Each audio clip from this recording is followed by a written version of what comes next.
Hey guys, welcome back to Willpower Garage. Today I'm working on a 2010 Jeep Liberty, and if you're getting weird check engine light codes or your headlights are going on and off even though you've changed bulbs, follow along. I'll show you what it might be on your vehicle.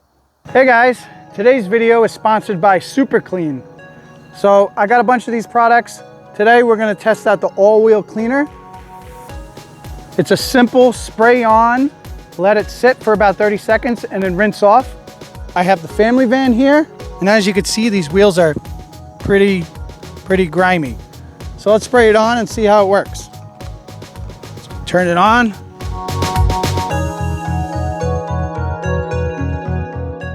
All right, I think that's pretty well coated.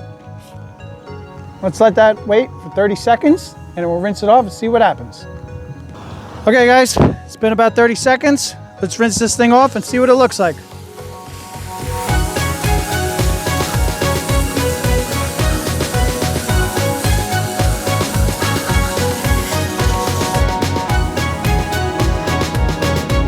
That's definitely much cleaner. So as you saw, this wheel was pretty dirty. They do say that if you have a really dirty wheel, you might have to get in there with some kind of agitator, like a brush or some kind of towel to try to clean it off a little better. But I'd say for just a spray and wash, that's pretty good. Now back to the video. Okay guys, so on this particular vehicle, the passenger side headlight would go on and off randomly. Sometimes if you hit the lens, it would come back on. You would think it was a bulb. But this has a standard halogen bulb in it, so there's no HIDs or anything like that. This car is also throwing some really funny check engine light codes. We're getting codes for catalytic efficiency, fuel injector circuits, just some weird random stuff that, once I tested, it seems to be working fine. Now, a real common issue with a lot of these Jeeps, not necessarily even the Liberty, is there's a ground down here, and you can see I already disconnected it. Bolts right here, right where the air filter box goes. And if you look really closely, I know it's going to be hard to see on camera, but the wires that are here, they're actually broken. And this is a series of, 5 or 6 different grounds that all come together in a single terminal. And what happens is the copper that's exposed starts to oxidize and then breaks. So you get an intermittent connection on this ground connection. So it's a real easy fix. Basically, just going to cut back the old lug off, strip back the wire so you have nice clean copper, crimp it into a new lug, make sure it's all clean, and reground it to the vehicle. Like I said, this is what's going on with this vehicle. I've seen it on a couple of Jeeps now. Usually I find this because the headlights are acting funky. But they also, I've seen where it throws just weird codes. I get transmission codes, weird engine codes.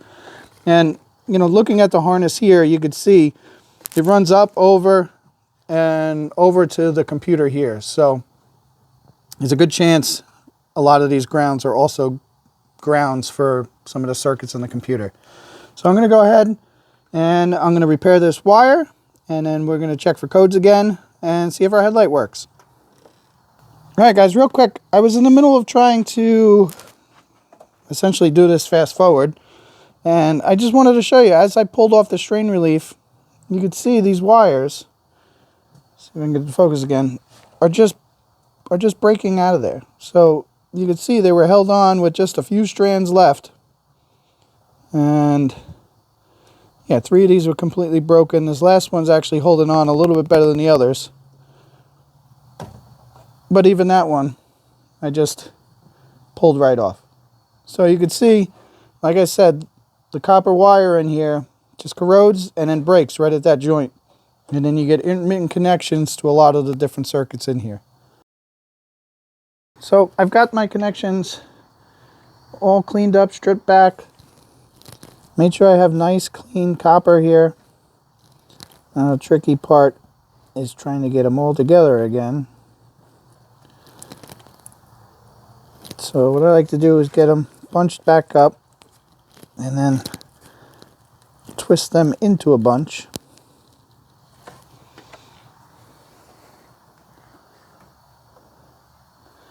Then I use a little of this stuff. It's called copper shield. It's basically a conductive, anti-corrosive paste you put on electrical connections to keep them from corroding. Here's my original terminal, which I'm going to try to reuse here.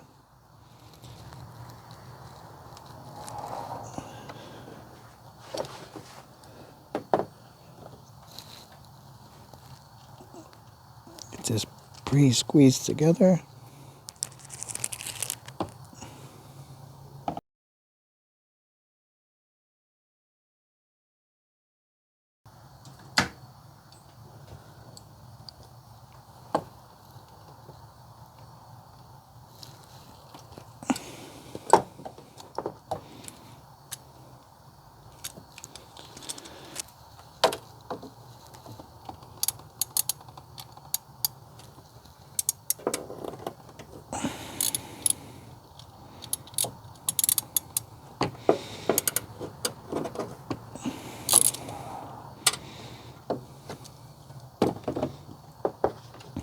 Now we'll get the strain relief back around the wires.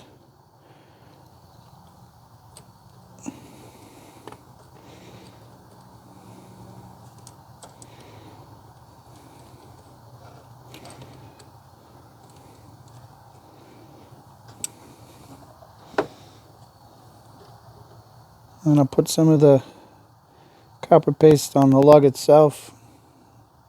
So like I said, this is a pretty important ground, so you want to make sure it's clean and won't corrode again.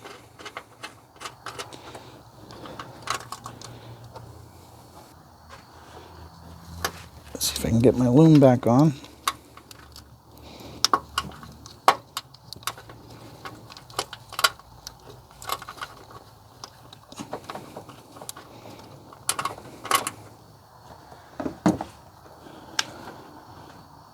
Tighten it up.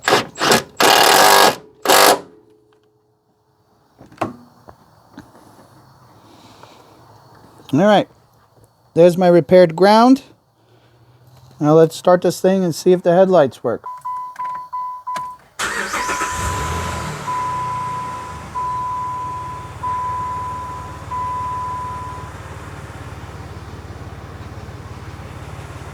All right, I see no check engine light. Only light I have on is for the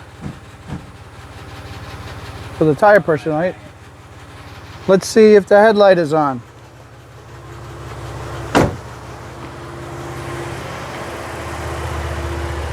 All right, we got a headlight. All right, guys, I hope you liked today's video. Nice, short, sweet video, to the point.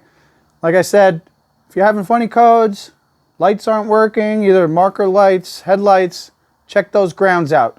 I've seen it also on the Jeep Patriot. I've seen it on the Grand Cherokee.